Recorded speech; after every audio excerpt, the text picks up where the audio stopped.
Id-distinzjoni bejn il-livelli ta' tagħlim tal-ilsiem Malti bejn kif inhu mgħallem bħalissa u l-proposta li jkun mgħallem bħala lingwa barranija se jkollhom effett negattiv.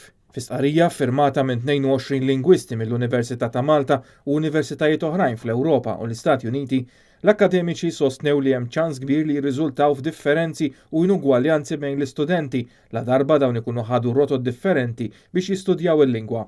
Huma qalu li fil-waqt li t-tagħlim tal-lingwa nazzjonali lil barranin huwa għan li ta' min jistinka lih, it-tagħlim tal-lingwa barranija ma jistax jitqies fl-istess keffa tat-tagħlim tal-lingwa nattiva.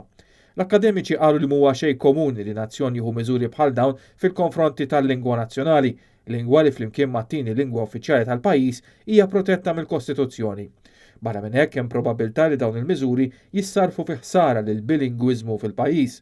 Jekk iseħħ dan ikun qed imur kontra l-evidenza magħrufa li turi li ħakma tajba ta' aktar minn lingwa waħda tissarraf vantaġġi sew ekonomiċi kif ukoll soċjali kif ukoll fejn jidħol l-iżvilupp intellettwali tal-individwu.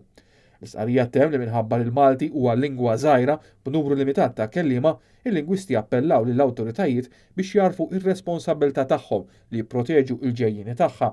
Hemm ċans li l-miżuri li qed jiġu proposti jagħmlu ħsara lil parti kruċjali mill-identità lingwistika ta' dan il-pajjiż u ebda komunità m'għandha tħallas dan il-prezz.